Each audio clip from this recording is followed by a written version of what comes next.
नमस्कार साथियों, मेरा नाम चित्रेश, आप देख रहे हैं टारगेट टेक्नीशियन। दोस्तों, आज की इस वीडियो में हम बात करने वाले हैं किसी भी मोटर का अगर आपको आरपीएम पता करना है तो आप कैसे पता करेंगे। या फिर दोस्तों, जैसे हम लोग हैं जो एक्सपीरियंस आदमी हैं, जो काफ़ी सालों से काम कर रहे हैं, वो लोग दोस्तों मोटर को देख करके, उसका नेम प्लेट देख करके ही बता देते हैं कि मोटर कितने आरपीएम का है। लेकिन दोस्तों, यहाँ पर बात ये आती है कि अगर आपसे पूछा जाए कि आप इसको कैलकुलेशन के माध्यम से कैसे बताएंगे, दोस्तों मैं आपको आगे बताऊंगा कि इसमें क्या क्या प्रॉब्लम्स आती हैं अगर आपको ये चीज़ नहीं पता है। अगर आप कैलकुलेशन के माध्यम से निकालते हैं तो कैसे निकालेंगे, इस वीडियो में मैं आपको डिटेल में बताऊंगा। ये दोस्तों एक इंटरव्यू क्वेश्चन है, तो इस वजह से आप इसको ध्यान से देखिएगा और आपको ये सारे कॉन्सेप्ट क्लियर होने वाले हैं। और दोस्तों, इस वीडियो में ये भी बताएंगे कि मोटर का आरपीएम किन किन बातों पर डिपेंड करता है कि मोटर का आरपीएम कितना होगा। तो दोस्तों, इसे शुरू कर लेते हैं बगैर टाइम वेस्ट किए। दोस्तों, वीडियो शुरू करने से पहले अगर आप चैनल पर पहली बार आ रहे हैं तो चैनल को सब्सक्राइब करने के बाद बेल आइकन बटन जरूर प्रेस कर लीजिएगा। दोस्तों देखिए, हमारे इलेक्ट्रिकल सिस्टम में जो मोटर के पोल होते हैं, दोस्तों पोल बहुत ज़्यादा डिपेंड करता है मोटर की आरपीएम पर।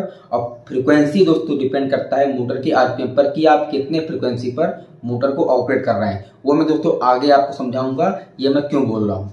दोस्तों देखिए, जो पोल होते हैं वो 2, 4, 6, 8, 10, 16 इस प्रकार से होते हैं। ठीक है, आप कहीं पर भी जाएंगे या फिर आप थ्योरी में पढ़ेंगे तो आपको पोल इसी प्रकार से मिलेंगे, 2, 4, 6, 8, 10, 16 इस प्रकार से आपको मिलते हैं। अब दोस्तों, यहाँ पर बात ये आती है कि अगर आपको किसी भी मोटर का आरपीएम निकालना है कैलकुलेशन के माध्यम से, वैसे तो उसके नेम प्लेट पर लिखा होता है, मोटर की सारी डिटेल लिखे होते हैं कि मोटर कितने पर लेगा, कितने आरपीएम पर घूमेगा, उसका ड्यूटी साइकिल क्या है, ये सारी चीज़ें इस पर लिखी होती हैं। लेकिन अगर आपसे कहा जाए कि आप इसको कैलकुलेशन के माध्यम से बताइए या फिर आपको समझाना पड़ जाए कि आप कैसे समझाएंगे, दोस्तों सबसे पहले तो आप समझ लीजिए कि आरपीएम निकालने का फार्मूला क्या होता है। दोस्तों, आरपीएम का फुल फॉर्म भी मैं आपको बताता चलता हूँ। दोस्तों, आरपीएम का फुल फॉर्म होता है रोटेशन पर मिनट, यानी कि 1 मिनट में कितना रोटेशन घूमता है, इसको आरपीएम बोलते हैं। अब दोस्तों, आरपीएम निकालने का, कैलकुलेट करने का एक फार्मूला होता है जो कि आपने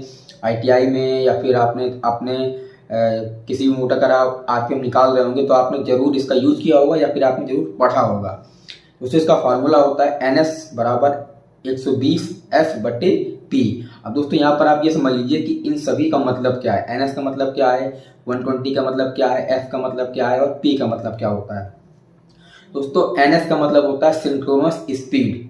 120 का मतलब होता है कि जो तीनों फेसों का जो RYB जो तीनों फेसे होते हैं, इनके जो बीच का जो फेस एंगल होता है, जो डिग्री होती है, वो 120 डिग्री पर होता है।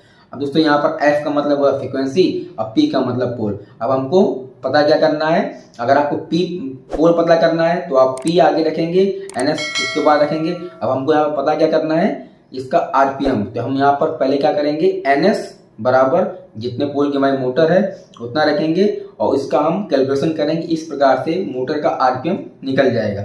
अब फॉर एग्जांपल, हमने 2 पोल का मोटर का आरपीएम हमको पता करना है कि यह मोटर कितने आरपीएम पर घूमेगा। अब दोस्तों, एग्जांपल के लिए हमने 2 पोल का मोटर लिया है, तो यहाँ पर NS बराबर 120, फ्रीक्वेंसी में हमारा कितना है 50, तो 120 गुणे 50/2। अब दोस्तों, इसको हम सॉल्व करेंगे।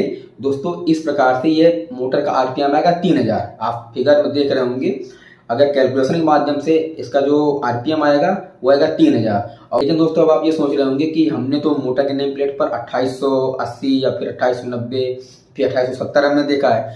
दोस्तों, यहाँ पर क्या होता है कि जो ये 3000 आरपीएम कैलकुलेशन से आया है, यह स्टेटर का रोटेटिंग मैग्नेटिक फील्ड है, यानी कि जो स्टेटर है वो इतना आरपीएम बना रहा है 3000 आरपीएम, लेकिन जो हमारा रोटर है वो इतने स्पीड से नहीं घूम पा रहा है। उसका दोस्तों रीजन ये है कि जो मोटर के और स्टेटर के बीच में जो एयर गैप होता है वो एयर गैप ज़्यादा होगा, या फिर दोस्तों जब मोटर और स्टेटर जब को सप्लाई देते हैं तो कुछ स्लिप उसमें कुछ लॉसेस होते हैं, कुछ स्लिप मिस हो जाते हैं। इस वजह से इसका जो आरपीएम होता है वो 2880 या फिर 2890 हमको मिल पाता है, पूरा 3000 हमको नहीं मिल पाता है। अब अगर दोस्तों यहीं पर हम फ्रीक्वेंसी को चेंज कर दें, ठीक है, अभी हमने 50 हर्ट्ज पर किया था, अब अगर हम इसको 60 हर्ट्ज पर कर रहे हैं तो यहाँ पर कितना आने वाला है। दोस्तों, इसी प्रकार से हम करेंगे, NS बराबर 120 F/P। यहाँ पर हमको 2 पोल का हमने एग्जाम्पल लिया है, तो NS बराबर 120 गुणे 60/2। अब यहाँ पर दोस्तों जो आरपीएम आएगा वो आएगा 3600।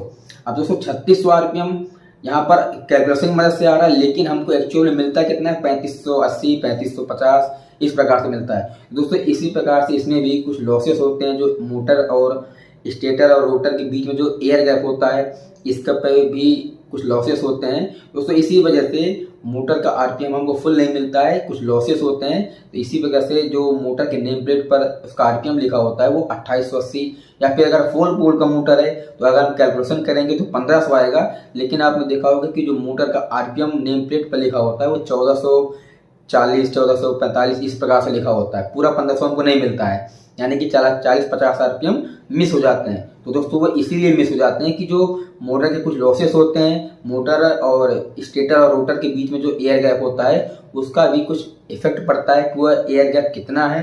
अगर ज़्यादा होगा तो उस प्रकार से कुछ आरपीएम मिस हो जाएंगे, लॉसेस हो जाएंगे। दोस्तों इसी कारण मोटर का जो आरपीएम होता है वो पूरा नहीं होता है, वो कम ही होता है। दोस्तों आपको जानकारी कैसे लगी? अगर अच्छी लगी हो तो चैनल को सब्सक्राइब करने के बाद बेल आइकन बटन जरूर दबा दीजिए।